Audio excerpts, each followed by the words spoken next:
Bismillahirrahmanirrahim. Selanjutnya sosialisasi budaya positif yang akan disampaikan oleh Ibu Sukmawati Zulkifli MPD. Ada Ibu, kami persilakan. Terima kasih Bu Haja, sepertinya yang ini mic-nya yang nyala.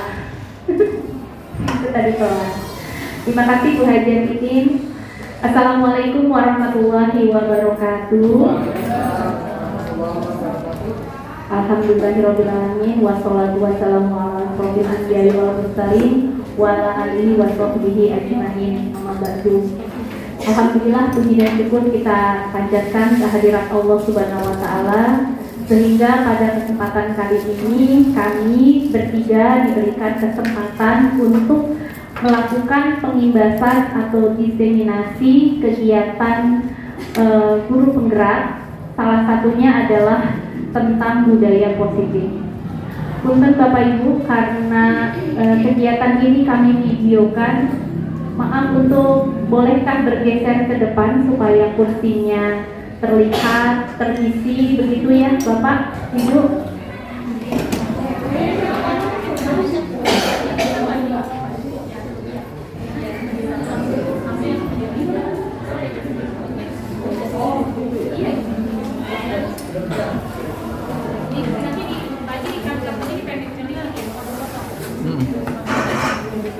Punten yang telah memberikan nikmatnya kepada kita semua, sehingga pada hari ini kami bertiga, saya, Bu Widya, dan untuk itu kami memohon keikhlasannya kepada rekan-rekan untuk modul 1.4 ini, yaitu tentang budaya positif.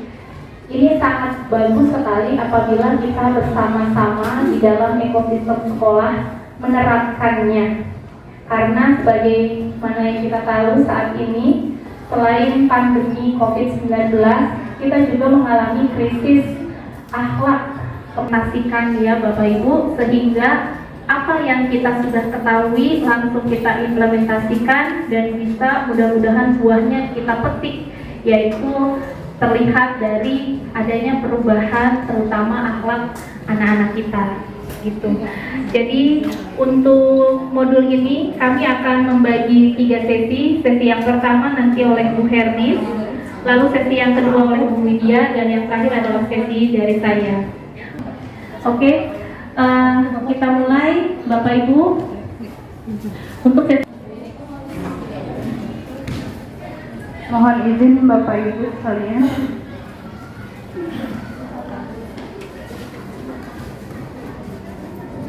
Ya, terima kasih Bu Sukma untuk waktu yang telah diberikan, dan terima kasih Bapak Ibu sekalian telah hadir dalam acara pengimbasan hari ini. Saya sangat-sangat merasa bangga dapat sharing ilmu budaya positif ini kepada Bapak Ibu sekalian.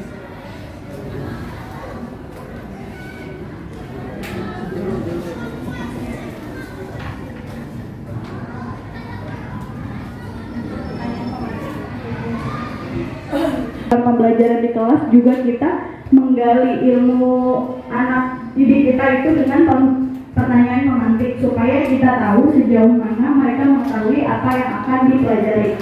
Nah, pertanyaan pemantik kali ini adalah pertanyaannya adalah, apakah Anda setuju dengan pernyataan ini? Yang pertama, hukuman dapat mendisiplinkan anak. Nah, ini nanti saya juga minta tanggapan dari Bapak Ibu. Apakah benar hukuman dapat mendisiplinkan anak? Yang kedua, pemberian hukuman dengan hal positif seperti membaca atau membersihkan halaman sekolah, atau mungkin dari sekolah lain ada yang misalnya kalau terlambat nanti membaca juz amma, baca Al-Quran. Nah, itu benar dapat meningkatkan disiplin anak. Yang ketiga, memberi penghargaan benar tidak dapat meningkatkan motivasi belajar anak. Boleh yang pertama, saya mungkin ada Bapak. Ya, Assalamualaikum warahmatullahi wabarakatuh.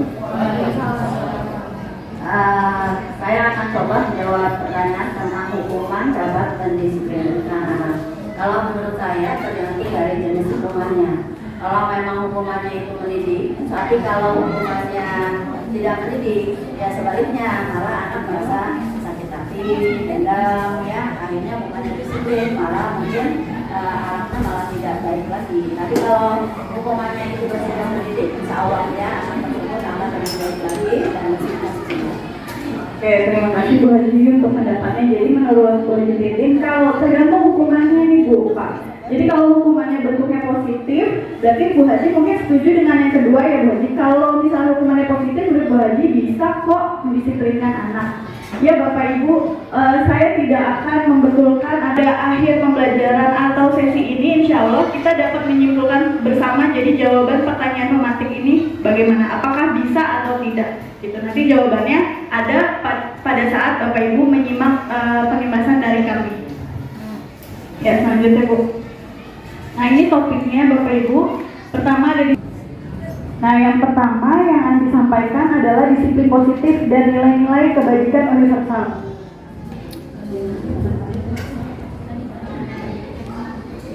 Ya, jadi di dalam disiplin positif ini, pertama saya mengajak Bapak Ibu kita melakukan perubahan paradigma.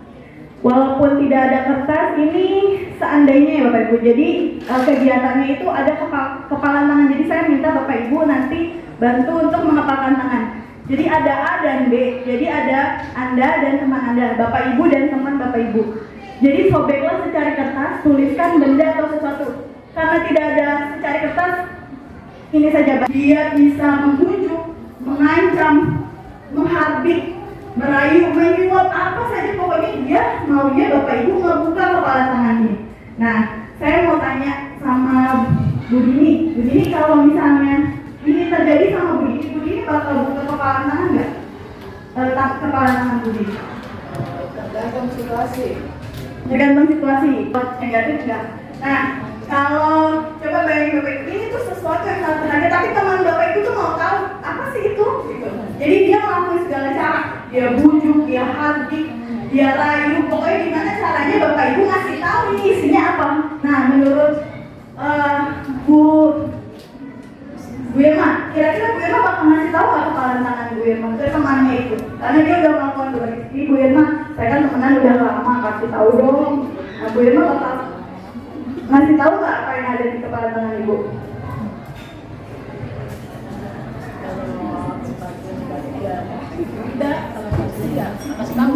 Oke, terima kasih jawabannya Bu Irma dan Bu Dini, kurang lebih sama ya. Jadi Bapak Ibu, segala Ibu, hak prerogatif diri kita ada di dalam diri kita. Jadi apapun keputusannya itu tergantung dari diri kita mau ngasih apa enggak.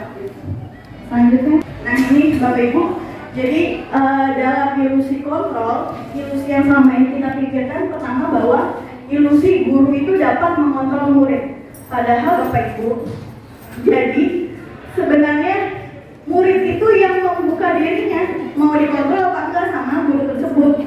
Jadi bukan kita yang sukses nih kontrol dia, kontrol peserta didik kita, tapi dianya mau nggak kita kontrol. Kalau enggak, kita berusaha bagaimanapun tetap tidak akan terkontrol. Jadi bukan kita yang berhasil mengontrol dia, tapi dianya membuka diri untuk kita kontrol atau bagaimana. Nah ini juga yang sering kita temui, bahwa kita bikin anak tersebut kalau salah tambah merasa bersalah, jadi negatif kepada dirinya sendiri gitu. Yang kedua, bahwa ilusi semua penguatan positif efektif dan bermanfaat.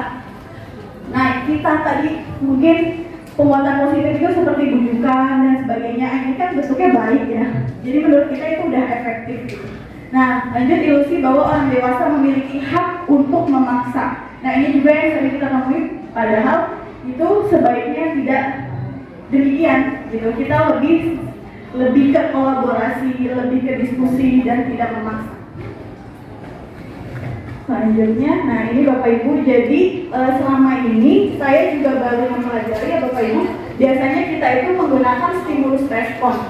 Nah ternyata Bapak Ibu, padahal kita berusaha memahami pandangan orang lain tentang itu. Jadi bukan orang itu dipaksa ikut kita, tapi kita memahami apa yang mereka pandangan mereka. Yang kedua, perilaku buruk dilihat sebagai suatu kesalahan. Padahal Bapak Ibu, setiap perilaku mau baik buruk itu pasti mereka melakukannya ada tujuannya.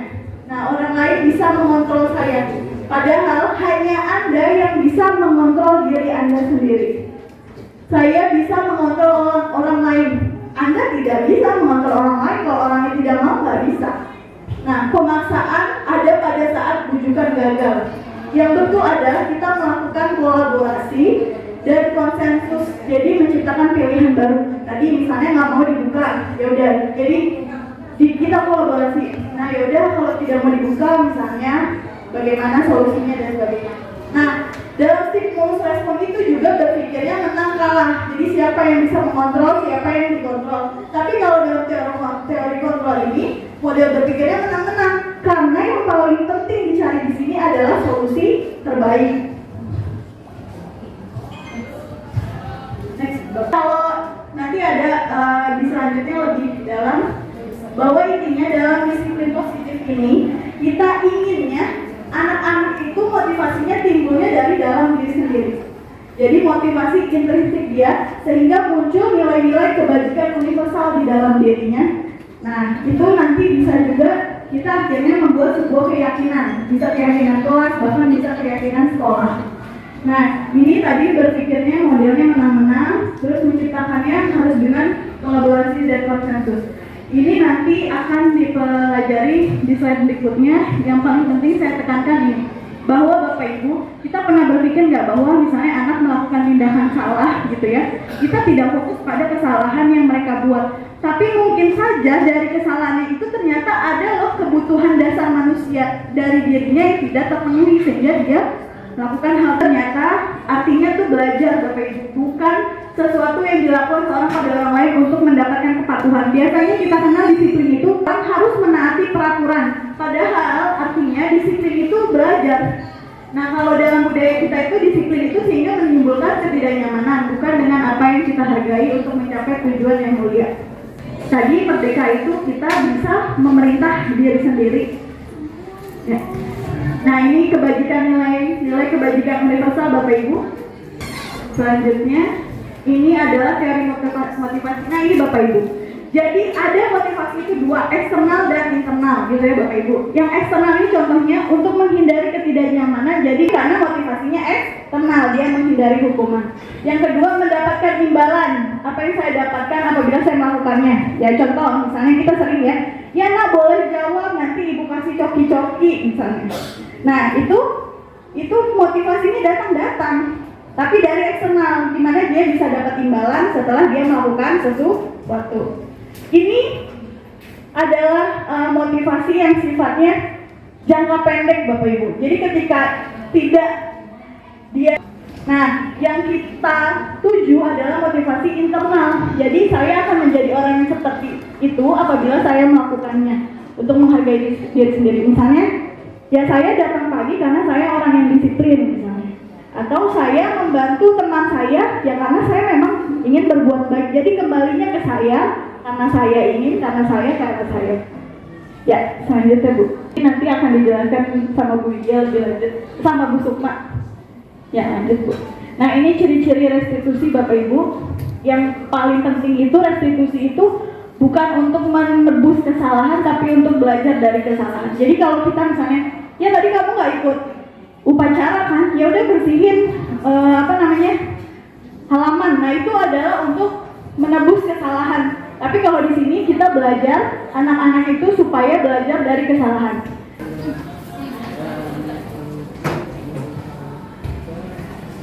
Ya, terima kasih Bu Hernis, Bu Sukma atas kesempatan yang diberikan. Kali ini saya akan menjelaskan tentang keyakinan kelas. Bu Sukma? Ya. Jadi mungkin saat ini Bapak dan Ibu baru tahunya tentang peraturan, gitu ya. Ternyata selain peraturan, itu juga ada tentang keyakinan. Harus datang tepat waktu pada saat mengikuti pelatihan. Coba saya mau menggali dulu pemahaman Bapak dan Ibu di pertanyaan yang pertama ya. Misalkan, mengapa kita harus menggunakan helm ketika naik motor? Kira-kira ada yang mau berpendapat? Ya, Bu Adi, boleh? Ya, saya akan coba menjawab pertanyaan mengapa kita harus menggunakan helm. Selain kita mengikuti peraturan yang sudah ditetapkan oleh peraturan lalu lintas, ini juga untuk keamanan diri kita, gitu ya, untuk keamanan diri kita kalau kita terjadi suatu hal yang tidak kita inginkan, misalnya kecelakaan lalu lintas atau tabrakan dan lain sebagainya. Nah, kalau terjadi benturan, maka kepala kita akan terlindungi oleh helm. Jadi helm itu yang akan rusak, kepala kita yang tetap utuh gitu. Jadi memang kesadaran untuk menggunakan helm itu adalah untuk keamanan dan kenyamanan diri kita sendiri. Nah, terima kasih untuk menanti peraturan yang pertama. Kemudian yang kedua adalah supaya kepala kita atau diri kita terlindungi jika terjadi kecelakaan yang tidak diinginkan, seperti itu ya. Nah, jadi di sini saya mau membedakan antara peraturan dengan keyakinan. Kalau misalkan tadi ya kita menggunakan helm supaya kita merasa aman. Jadi ada atau tidak ada yang polisi tidak mempengaruhi terhadap perilaku kita, gitu ya. Karena kita yakin dengan menggunakan helm kita lebih aman, kita lebih terjaga, dan selain itu juga kita bisa mentaati peraturan seperti itu, gitu ya. Timbul lingkungan yang positif, kemudian diharapkan nanti akan terbentuk budaya positif, gitu. Next. Ya, ini contoh yang mana yang merupakan keyakinan kelas, yang mana yang merupakan kesepakatan kelas. Nah, yang berkaitan dengan peraturan itu biasanya di awal pembelajaran kita sebagai guru ya, terutama sebagai wali kelas, itu kan membuat kesepakatan kelas ya, Bapak dan Ibu. Gitu. Kesepakatan kelas yang dibuat misalkan datang tepat waktu, kemudian mengucapkan salam, kemudian menjaga kebersihan sekolah, berdoa sebelum dan sesudah kegiatan, aktif dalam pembelajaran dan tertib. Nah, sekarang kita bedakan antara kesepakatan dengan keyakinan. Supaya lebih jelasnya lagi. Ya, ini. Jadi bedanya kesepakatan dengan keyakinan kelas. Kalau kesepakatan itu mungkin kalimatnya, redaksinya mirip dengan peraturan, gitu ya. Kelas 71, misalkan saya sebagai wali kelas 71 harus datang tepat waktu, kemudian harus menjaga kebersihan. Nah, kalau misalkan kesepakatan berarti nanti perilaku yang timbul dari siswanya itu kan motivasinya ekstrinsik ya, Bapak dan Ibu, karena dia takut melanggar peraturan, karena dia takut nanti melanggar kesepakatan kelas. Kemudian nanti ketika dia melanggar, dia akan diberikan sanksi seperti itu. Alangkah baiknya jika yang kita buat itu adalah keyakinan kelas, gitu. Jadi keyakinan kelas itu nanti biasanya dia berupa kalimat yang positif, bukan kalimat yang negatif. Jadi misalkan dilarang membuang sampah, ada tabel T-nya. Jadi setelah kita membuat keyakinan kelas, kemudian untuk pendalaman tentang keyakinan kelas sendiri kita bisa nih membuat tabel T dan tabel Y seperti ini. Tabel T-nya misalkan yang tadi tentang hormat, kita buat tampak seperti, tidak tampak seperti, gitu ya. Jadi yang berlawanan, misalkan tampak seperti kita membantu atau menghormati kepada guru atau kepada sesama teman. Nah, yang tidak tampak seperti misalkan tidak peduli atau tidak hormat kepada teman. Kemudian kalau yang tabel Y-nya terlihat, terdengar, dan berperilaku. Terdengar itu misalkan dari percakapan mereka ya, jadi kayak penggalan kami. Ya, ini contohnya. Terdengar misalkan satu orang berbicara, yuk saya bantu, kita bisa selesaikan ini bersama. Atau tolong ya, permisi ya, boleh saya pinjam, nanti akan segera saya kembalikan. Kemudian kalau yang terlihat misalkan satu memiliki rasa tanggung jawab, gitu ya, untuk melaksanakan tugasnya, untuk mengerjakan PR dan segala macam. Kemudian menghormati orang lain. Kelas 71 itu memiliki kesepakatannya harus hadir 15 menit sebelum pembelajaran dimulai. Nah, keyakinan kelasnya misalkan berkomitmen terhadap dan buat seperti itu dan lain sebagainya. Kemudian next. Ya. Berkaitan dengan tadi tentang penghukuman, kemudian reward, ternyata penghargaan atau reward yang kita berikan kepada menurunkan kualitas, penghargaan menurunkan kreativitas, dan penghargaan itu mengurangi motivasi intrinsik. Ya, jadi bisa jadi anak yang memperoleh penghargaan itu kan karena dari luar ya, motivasinya ekstrinsik satu. Kemudian bisa jadi nanti menimbulkan kecemburuan sosial gitu kepada temannya yang tidak pernah memperoleh penghargaan, dia jadi merasa cemburu gitu kan. Nah, itu nanti bisa merusak hubungan pertemanan di lingkungan kelasnya. Pelanggarannya ya, misalkan dia datang terlambat tapi hukumannya misalkan disuruh nulis gitu ya, itu nggak relate gitu ya. Nah, kalau ini bedanya antara hukuman dengan konsekuensi. Jadi kalau hukumannya sesuatu yang menyakitkan harus terjadi, ya tadi, jadi dia tidak relate, jadi terkadang hukumannya itu mengada-ngada gitu. Tapi kalau konsekuensi itu biasanya sudah disepakati. Jadi tadi berhubungan dengan kesepakatan kelas atau berhubungan dengan atau tata tertib di sekolah. Jadi kalau misalkan dia terlambat, nanti konsekuensinya apa? Kalau dia tidak menggunakan seragam yang sesuai dengan peraturan seperti apa? Nah,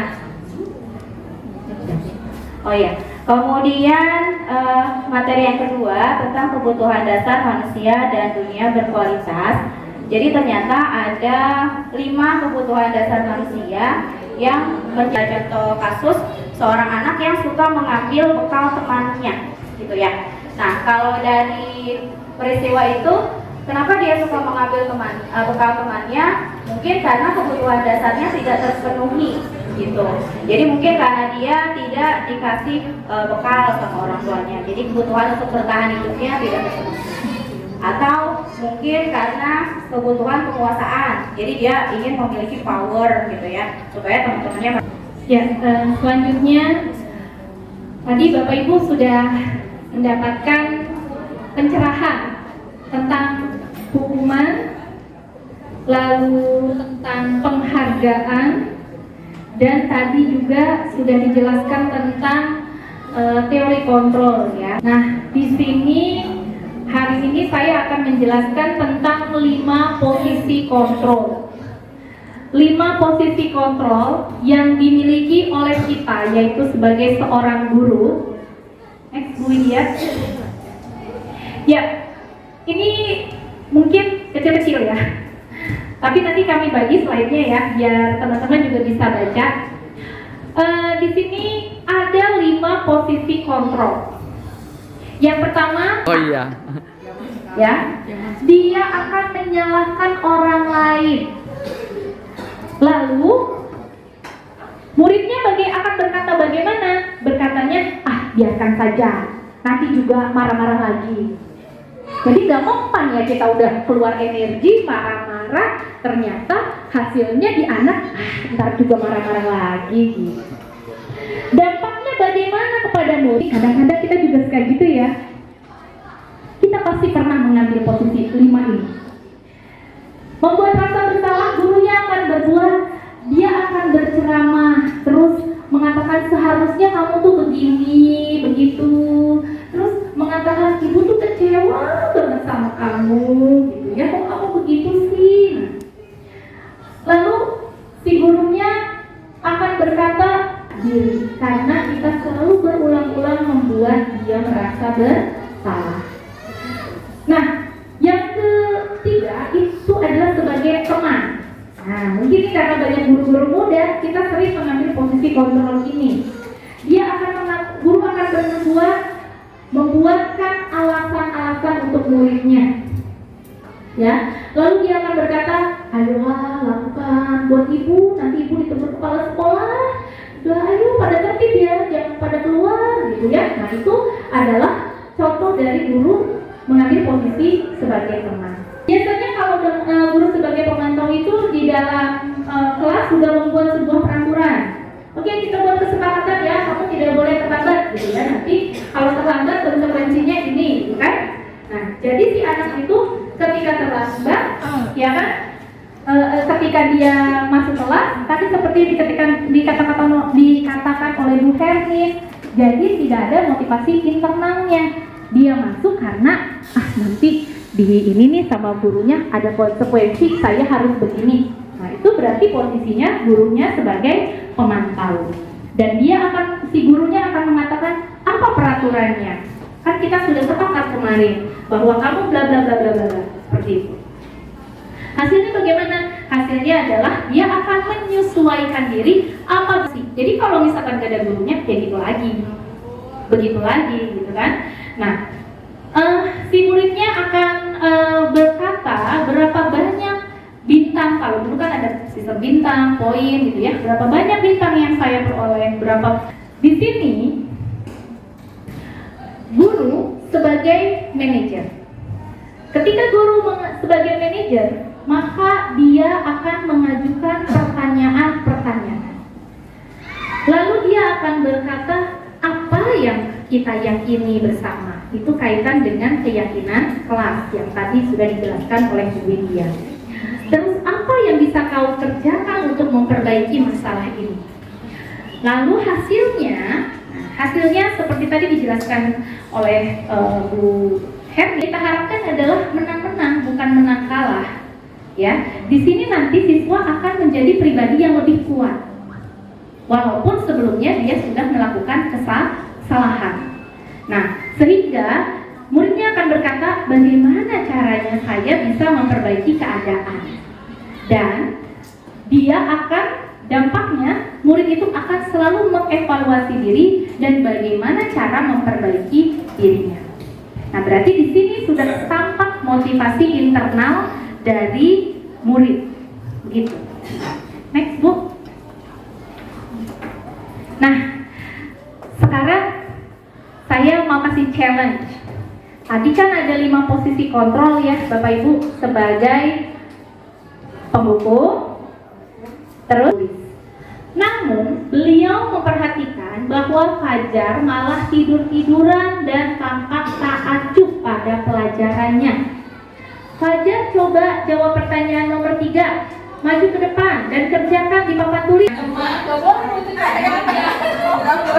Kalau menurut saya sih kan posisi nomor 2 aku cuma Sebagai apa? merasa bersalah. Membuat rasa bersalah. Iya. Lihatkan kita mengajar sekian kelas, ketika bertemu dengan anak, ternyata anaknya seperti itu, akhirnya keluarlah kata-kata pamungkas, apa kamu tidak kasihan sama ibu? Nah, itu berarti kita sedang mengambil posisi kontrol sebagai pemberi rasa bersalah. Nah, ini pernyataan-pernyataan yang bisa kita bersalah. Terus, kamu tidak pernah benar melakukan penghukum, ya. Terus, ayolah lakukan demi Bapak. Ayo, nanti Bapak diomelin kepala sekolah. Berarti itu sebagai teman. Nah, apakah kamu mau mendapatkan stiker atau bintang? Nah, berarti itu sebagai pemantau. Nah, kalau sebagai manajer, dia mengatakan bagaimana kamu bisa menyelesaikan masalah ini. Nah, seperti itu. Mungkin kembali lagi ke restitusi. Ada langkah-langkah yang harus kita lakukan dalam melakukan atau dalam mengambil posisi sebagai manajer. Tapi sebelumnya saya akan memperkenalkan dulu yang namanya konsep restitusi. Jadi restitusi adalah proses menciptakan kondisi bagi murid untuk memperbaiki kesalahan mereka sehingga mereka bisa kembali pada kelompoknya dengan karakter yang lebih kuat. Dua-duanya merasa benar gitu ya dan sebagainya. Nah, di sini seorang guru harus menstabilkan identitasnya. Ya, kalau misalkan dia tadinya berantem lalu merasa ada yang, oh iya tadi kan gara-gara kita setelah kita gali gitu ya, lalu nanti dia, oh iya tadi itu hanya salah pahaman. Nah, di sini si murid kita ajak untuk menjadi yang dijelaskan oleh Bu Widya. Jadi Bapak Ibu perlu kita pahami bahwa semua tindakan baik murid maupun kita lakukan pasti ada alasan. Ada 5 kebutuhan dasar tadi yang sudah dijelaskan oleh Bu Widya. Ya, contoh banyak sekali anak di kita itu dia dengan sengaja datang terlambat saat kita ngajar, ya kan? Terjadi di, betul nggak Bu Ibu Siang? Benar ya Bu? Sibuk jadi kader. Sibuk jadi kader, Ngurusin orang lain. gitu, ngurusin anak orang, tapi anak sendiri tidak terurus. Nah, disinilah kita sebagai guru tidak boleh menjustifikasi setiap kita menanyakan keyakinannya. Kita menanyakan keyakinan di sini untuk mengembalikan lagi. Tadi kan dia sudah berbuat kesalahan, menstabilkan identitasnya sudah, memvalidasi kebutuhan. Oh ternyata karena permasalahan ini, ya kan? Terus yang terakhir adalah menanyakan keyakinan untuk mengajak dia kembali kepada jalan yang benar. Jadi Menurut kamu, apakah yang kamu lakukan sudah sesuai dengan nilai-nilai yang kamu yakini, nak? Apakah kamu mengumpul temanmu sudah sesuai dengan nilai yang kamu yakini? Nah, di situ itu yang dilakukan oleh seorang.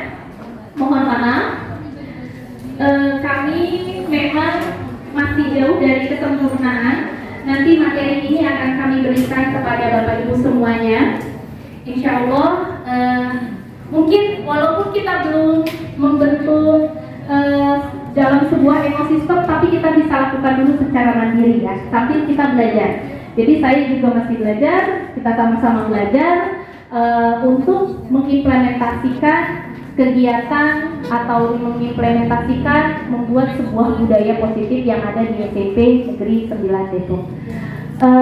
Karena waktunya sudah habis, kami bertiga mengucapkan terima kasih banyak kepada ibu-ibu dan bapak-bapak yang sudah mau mendengarkan kami berbagi. Mudah-mudahan kedepannya akan timbul ya akan bergantian. Insya Allah teman-teman di sini yang mungkin ada lagi yang mau dibagikan kepada teman-teman semuanya, dan mudah-mudahan budaya positif ini menjadi sebuah budaya di SMP Negeri 9 Depok, sehingga kita bisa menjadi sekolah yang berbudaya positif. Demikian dari kami, kurang lebihnya mohon maaf. Assalamualaikum warahmatullahi wabarakatuh. Waalaikumsalam.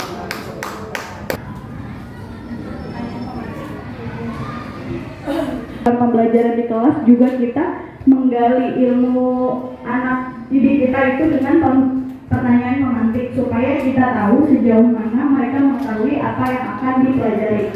Nah, pertanyaan pemantik kali ini adalah pertanyaannya adalah apakah Anda setuju dengan pernyataan ini? Yang pertama, hukuman dapat mendisiplinkan anak. Nah, ini nanti saya juga minta tanggapan dari Bapak Ibu. Apakah benar hukuman dapat mendisiplinkan anak?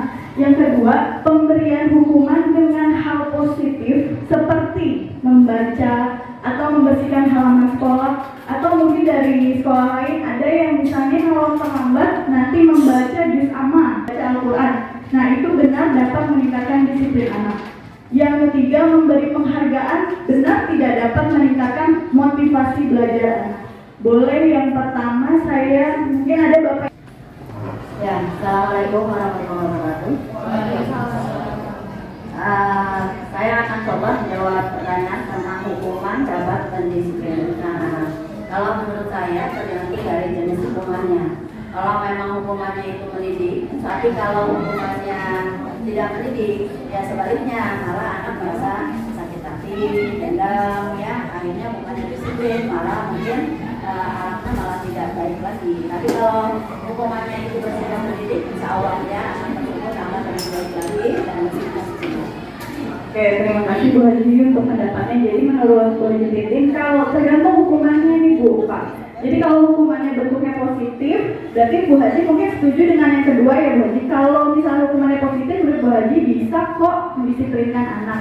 Ya Bapak Ibu, saya tidak akan membetulkan ada akhir pembelajaran atau sesi ini. Insya Allah kita dapat menyimpulkan bersama. Jadi jawaban pertanyaan pemantik ini bagaimana? Apakah bisa atau tidak? Gitu. Nanti jawabannya ada pada saat Bapak Ibu menyimak penembasan dari kami. Ya, selanjutnya Bu. Nah, ini topiknya Bapak Ibu. Pertama ada yang pertama yang akan disampaikan adalah disiplin positif dan nilai-nilai kebajikan universal.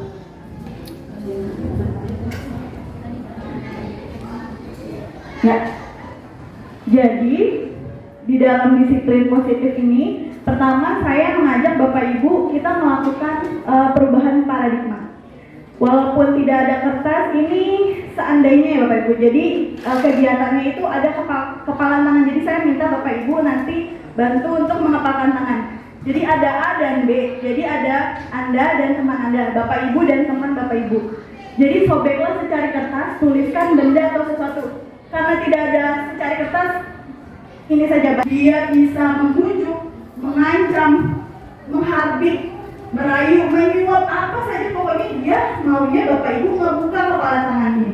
Nah, saya mau tanya sama Bu Dini. Bu Dini, kalau misalnya ini terjadi sama Bu Dini bakal buka kepalan tangan nggak? Kepalan tangan Budi. Tergantung situasi. Tergantung situasi, negatif nggak? Nah, kalau coba bayangin Bapak Ibu, ini tuh sesuatu yang sangat berharga, tapi teman Bapak Ibu tuh mau tahu apa sih itu? Gitu. Jadi dia melakukan segala cara, dia bujuk, dia hardik, dia rayu, pokoknya gimana caranya Bapak Ibu ngasih tahu ini isinya apa.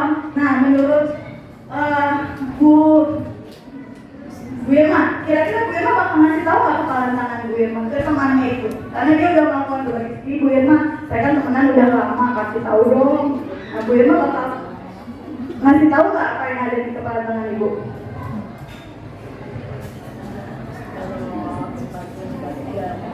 Tidak, kalau masih ya, kasih tahu. Oke, terima kasih jawabannya Bu Irma dan Bu Dini, kurang lebih sama ya. Jadi Bapak Ibu, segala Ibu, hak prerogatif diri kita ada di dalam diri kita. Jadi apapun keputusannya itu tergantung dari diri kita mau ngasih apa enggak. Selanjutnya, nah ini Bapak Ibu, jadi dalam ilusi kontrol, ilusi yang selama ini kita pikirkan pertama bahwa ilusi guru itu dapat mengontrol murid. Padahal Bapak Ibu, jadi sebenarnya murid itu yang membuka dirinya, mau dikontrol apa enggak sama guru tersebut. Jadi bukan kita yang sukses nih kontrol dia, kontrol peserta didik kita, tapi dianya mau nggak kita kontrol. Kalau enggak, kita berusaha bagaimanapun tetap tidak akan terkontrol. Jadi bukan kita yang berhasil mengontrol dia, tapi dianya membuka diri untuk kita kontrol atau bagaimana. Nah ini juga yang sering kita temui, bahwa kita bikin anak tersebut kalau salah tambah merasa bersalah, jadi negatif kepada dirinya sendiri gitu. Yang kedua, bahwa ilusi semua penguatan positif efektif dan bermanfaat. Nah kita tadi mungkin penguatan positif itu seperti bujukan dan sebagainya, ini kan bentuknya baik ya, jadi menurut kita itu udah efektif gitu. Nah lanjut, ilusi bahwa orang dewasa memiliki hak untuk memaksa. Nah ini juga yang sering kita temui, padahal itu sebaiknya tidak demikian gitu. Kita lebih ke kolaborasi, lebih ke diskusi dan tidak memaksa. Selanjutnya, nah ini Bapak Ibu, jadi selama ini saya juga baru mempelajari ya Bapak Ibu, biasanya kita itu menggunakan stimulus respon. Nah ternyata Bapak Ibu, padahal kita berusaha memahami pandangan orang lain tentang itu. Jadi bukan orang itu dipaksa ikut kita, tapi kita memahami apa yang mereka pandangan mereka. Yang kedua, perilaku buruk dilihat sebagai suatu kesalahan. Padahal Bapak Ibu, setiap perilaku mau baik buruk itu pasti mereka melakukannya ada tujuannya. Nah, orang lain bisa mengontrol saya, padahal hanya Anda yang bisa mengontrol diri Anda sendiri. Saya bisa mengontrol orang lain, Anda tidak bisa mengontrol orang lain. Kalau orangnya tidak mau, nggak bisa. Nah, pemaksaan ada pada saat bujukan gagal. Yang betul ada kita melakukan kolaborasi dan konsensus, jadi menciptakan pilihan baru. Tadi misalnya nggak mau dibuka, ya udah, jadi kita kolaborasi. Nah ya udah, kalau tidak mau dibuka misalnya bagaimana solusinya dan sebagainya. Nah dalam stimulus respon itu juga berpikirnya menang kalah, jadi siapa yang bisa mengontrol, siapa yang dikontrol.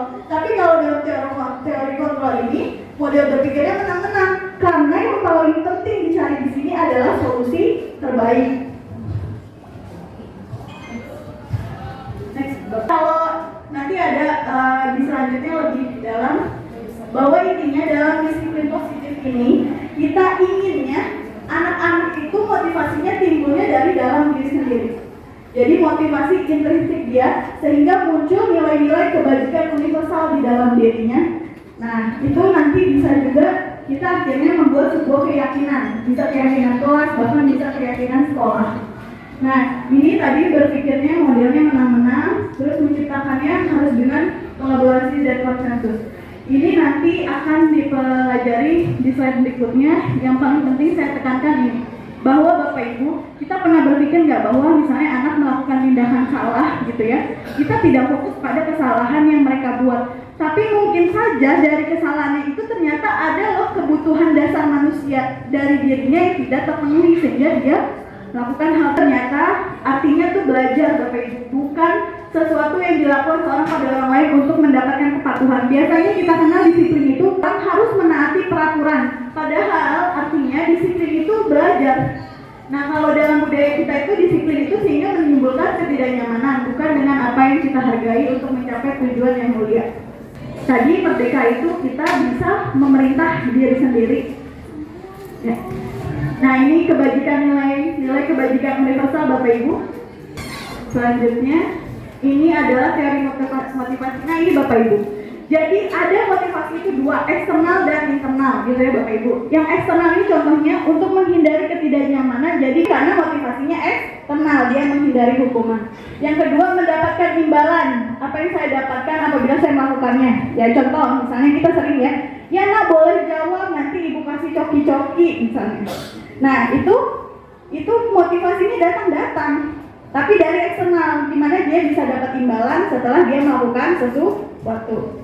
Ini adalah motivasi yang sifatnya jangka pendek Bapak Ibu. Jadi ketika tidak dia, nah yang kita tuju adalah motivasi internal. Jadi saya akan menjadi orang yang seperti itu apabila saya melakukannya untuk menghargai diri sendiri. Misalnya, ya saya datang pagi karena saya orang yang disiplin misalnya. Atau saya membantu teman saya ya karena saya memang ingin berbuat baik. Jadi kembalinya ke saya karena saya ingin, karena saya. Ya, selanjutnya Bu. Ini nanti akan dijelaskan sama Bu Ija lebih lanjut, sama Bu Sukma. Ya, lanjut Bu. Nah, ini ciri-ciri restitusi Bapak Ibu. Yang paling penting itu restitusi itu bukan untuk menebus kesalahan, tapi untuk belajar dari kesalahan. Jadi kalau kita misalnya, ya tadi kamu nggak ikut upacara kan, ya udah bersihin halaman. Nah itu adalah untuk menebus kesalahan. Tapi kalau di sini kita belajar anak-anak itu supaya belajar dari kesalahan.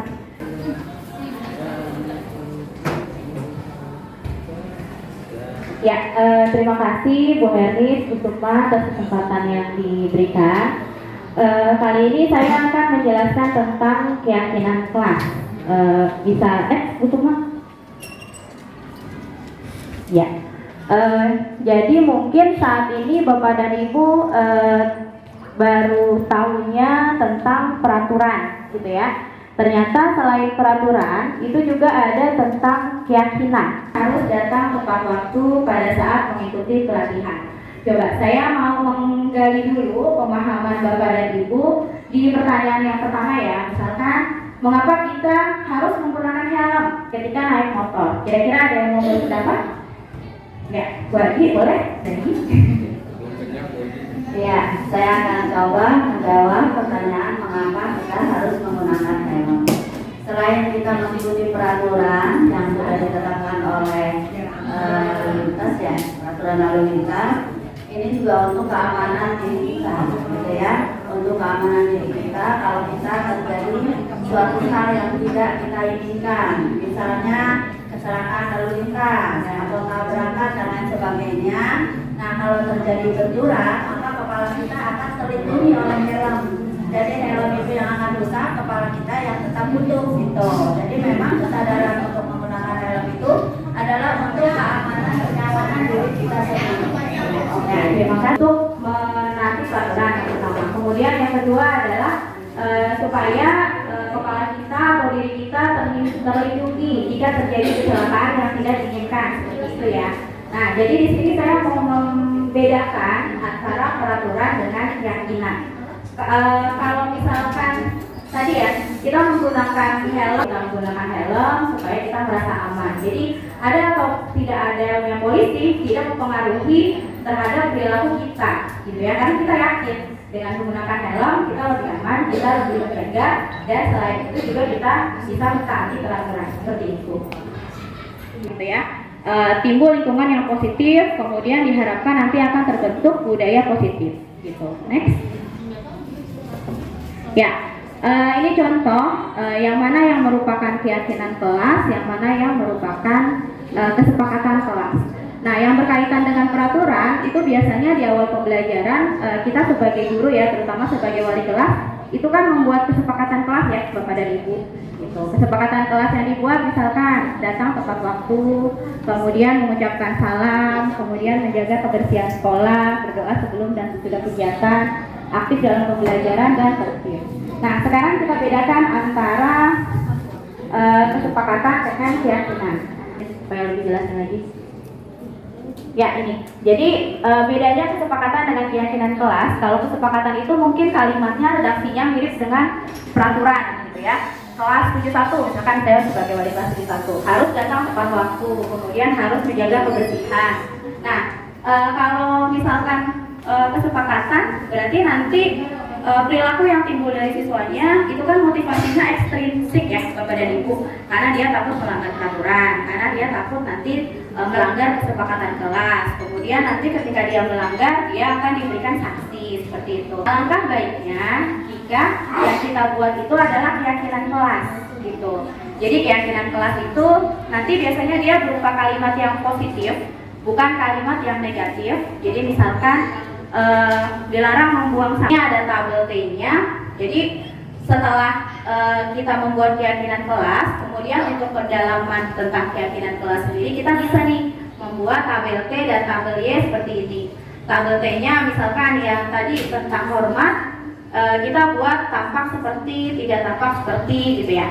Jadi yang berlawanan, misalkan tampak seperti kita membantu atau menghormati kepada guru atau kepada sesama teman. Nah, yang tidak tampak seperti misalkan tidak peduli atau tidak hormat kepada teman. Kemudian kalau yang tabel Y-nya terlihat, terdengar, dan berperilaku. Terdengar itu misalkan dari percakapan mereka ya, jadi kayak menggelani. Ya, ini contohnya. Terdengar misalkan satu orang berbicara, yuk saya bantu, kita bisa selesaikan ini bersama. Atau tolong ya, permisi ya, boleh saya pinjam, nanti akan segera saya kembalikan.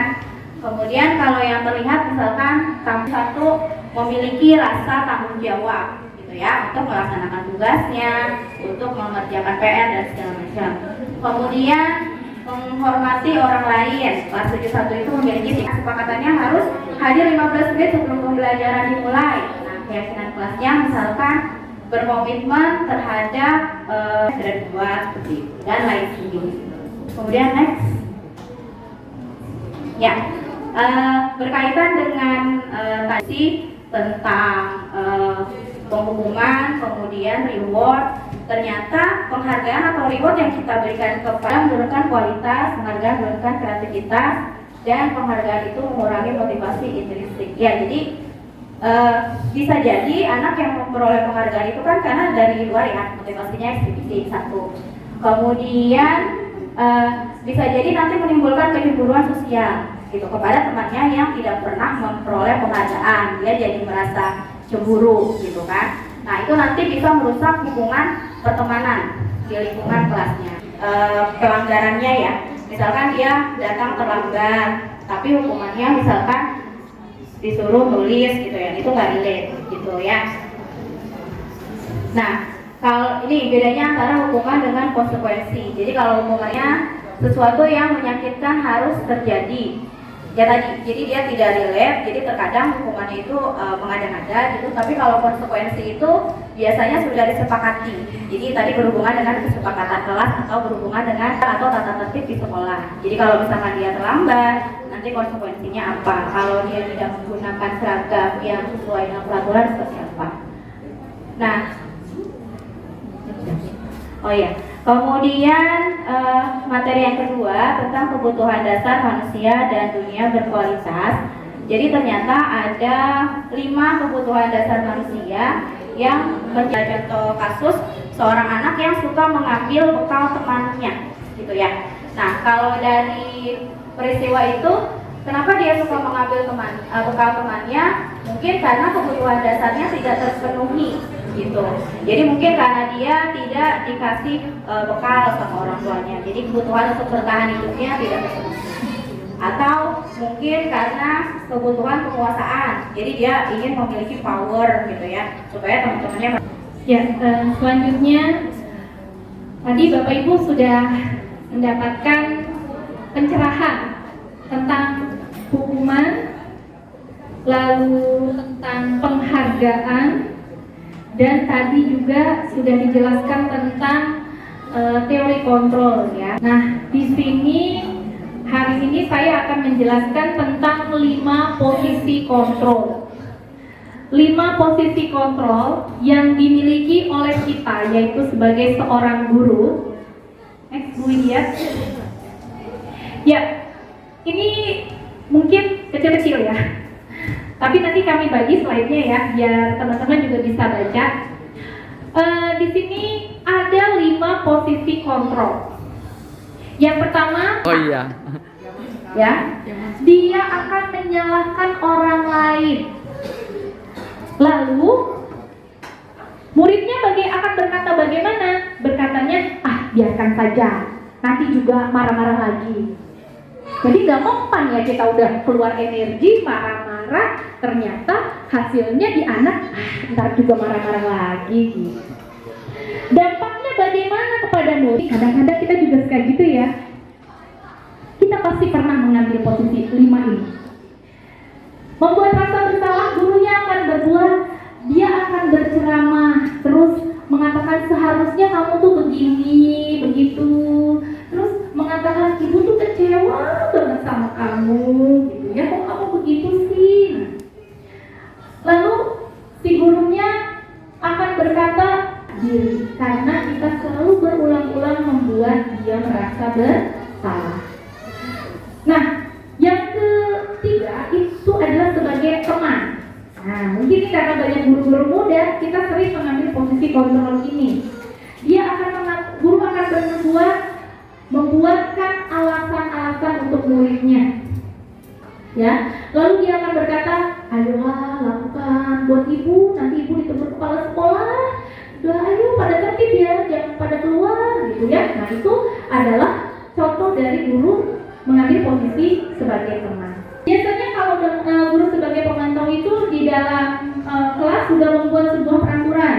Oke, kita buat kesepakatan ya, kamu tidak boleh terlambat, gitu ya. Nanti kalau terlambat konsekuensinya ini, gitu kan? Nah, jadi si anak itu ketika terlambat, ya kan? Ketika dia masuk kelas, tadi seperti dikatakan oleh Bu Hermin, jadi tidak ada motivasi internalnya. Dia masuk karena nanti di ini nih sama gurunya ada konsekuensi, saya harus begini. Nah, itu berarti posisinya gurunya sebagai pemantau. Dan si gurunya akan mengatakan apa peraturannya. Kan kita sudah sepakat kemarin bahwa kamu bla bla bla bla bla, seperti itu. Hasilnya bagaimana? Hasilnya adalah dia akan menyesuaikan diri apa sih. Jadi kalau misalkan gak ada gurunya, ya gitu lagi. Begitu lagi, gitu kan? Nah, si muridnya akan berkata berapa banyak bintang. Kalau dulu kan ada sistem bintang, poin gitu ya. Berapa banyak bintang yang saya peroleh, berapa. Di sini guru sebagai manajer. Ketika guru sebagai manajer, maka dia akan mengajukan pertanyaan-pertanyaan. Lalu dia akan berkata apa yang kita yakini bersama. Itu kaitan dengan keyakinan kelas yang tadi sudah dijelaskan oleh Bu Widya. Terus apa yang bisa kau kerjakan untuk memperbaiki masalah ini?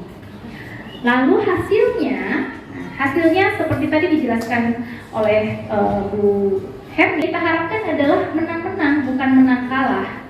Ya, di sini nanti siswa akan menjadi pribadi yang lebih kuat, walaupun sebelumnya dia sudah melakukan kesalahan. Nah, sehingga muridnya akan berkata, bagaimana caranya saya bisa memperbaiki keadaan. Dan dampaknya murid itu akan selalu mengevaluasi diri dan bagaimana cara memperbaiki dirinya. Nah, berarti di sini sudah tampak motivasi internal dari murid. Begitu. Next, Bu. Nah, sekarang saya mau kasih challenge. Tadi kan ada 5 posisi kontrol ya, Bapak Ibu, sebagai pembuku, terus. Namun, beliau memperhatikan bahwa Fajar malah tidur-tiduran dan tampak tak acuh pada pelajarannya. Fajar coba jawab pertanyaan nomor 3. maju ke depan dan kerjakan di papan tulis. Kalau menurut saya sih yang posisi nomor 2 aku cuma Sebagai apa? merasa bersalah. Membuat rasa bersalah. Iya. Siapkan kita mengajar sekian kelas, ketika bertemu dengan anak, ternyata anaknya seperti itu, akhirnya keluarlah kata-kata pamungkas, apa kamu tidak kasihan sama ibu? Nah, itu berarti kita sedang mengambil posisi kontrol sebagai pemberi rasa bersalah. Nah, ini pernyataan-pernyataan yang bisa kita rasa bersalah. Terus, kamu tidak pernah benar melakukan menghukum, ya. Terus, ayolah lakukan demi Bapak. Ayo, nanti Bapak diomelin kepala sekolah. Berarti itu sebagai teman. Nah, apakah kamu mau mendapatkan stiker atau bintang? Nah, berarti itu sebagai pemantau. Nah, kalau sebagai manajer, dia mengatakan bagaimana kamu bisa menyelesaikan masalah ini. Nah, seperti itu. Mungkin kembali lagi ke restitusi. Ada langkah-langkah yang harus kita lakukan dalam melakukan atau dalam mengambil posisi sebagai manajer. Tapi sebelumnya saya akan memperkenalkan dulu yang namanya konsep restitusi. Jadi restitusi adalah proses menciptakan kondisi bagi murid untuk memperbaiki kesalahan mereka sehingga mereka bisa kembali pada kelompoknya dengan karakter yang lebih kuat. Dua-duanya merasa benar gitu ya dan sebagainya. Nah, di sini seorang guru harus menstabilkan identitasnya. Ya, kalau misalkan dia tadinya berantem lalu merasa ada yang, oh iya tadi kan gara-gara kita setelah kita gali, gitu ya, lalu nanti dia, oh iya tadi itu hanya salah pahaman. Nah, di sini si murid kita ajak untuk menjadi yang dijelaskan oleh Bu Widya. Jadi Bapak Ibu perlu kita pahami bahwa semua tindakan baik murid maupun kita lakukan pasti ada alasan. Ada 5 kebutuhan dasar tadi yang sudah dijelaskan oleh Bu Widya. Ya, contoh banyak sekali anak di kita itu dia dengan sengaja datang terlambat saat kita ngajar, ya kan? Terjadi di betul nggak Bu Ibu Siang? Benar ya Bu? Sibuk jadi kader. Sibuk jadi kader, Ngurusin orang lain. gitu, ngurusin anak orang, tapi anak sendiri tidak terurus. Nah, disinilah kita sebagai guru tidak boleh menjustifikasi setiap kita menanyakan keyakinannya. Kita menanyakan keyakinan di sini untuk mengembalikan lagi. Tadi kan dia sudah berbuat kesalahan, menstabilkan identitasnya sudah, memvalidasi kebutuhan. Oh ternyata karena permasalahan ini, ya kan? Terus yang terakhir adalah menanyakan keyakinan untuk mengajak dia kembali kepada jalan yang benar. Jadi menurut kamu, apakah yang kamu lakukan sudah sesuai dengan nilai-nilai yang kamu yakini?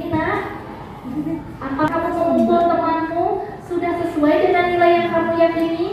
Nah, di situ itu yang dilakukan oleh seorang. Mohon maaf, kami memang masih jauh dari kesempurnaan. Nanti materi ini akan kami berikan kepada Bapak Ibu semuanya.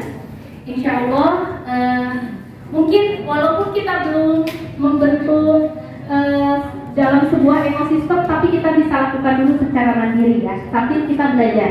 Jadi saya juga masih belajar, kita sama-sama belajar untuk mengimplementasikan kegiatan atau mengimplementasikan membuat sebuah budaya positif yang ada di SMP Negeri 9 Depok. Karena waktunya sudah habis, kami bertiga mengucapkan terima kasih banyak kepada ibu-ibu dan bapak-bapak yang sudah mau mendengarkan kami berbagi. Mudah-mudahan kedepannya akan timbul ya akan bergantian. Insya Allah teman-teman di sini yang mungkin ada lagi yang mau dibagikan kepada teman-teman semuanya. Dan mudah-mudahan budaya positif ini menjadi sebuah budaya di SMP Negeri 9 Depok, sehingga kita bisa menjadi sekolah yang berbudaya positif. Demikian dari kami, kurang lebihnya mohon maaf. Assalamualaikum warahmatullahi wabarakatuh. Waalaikumsalam.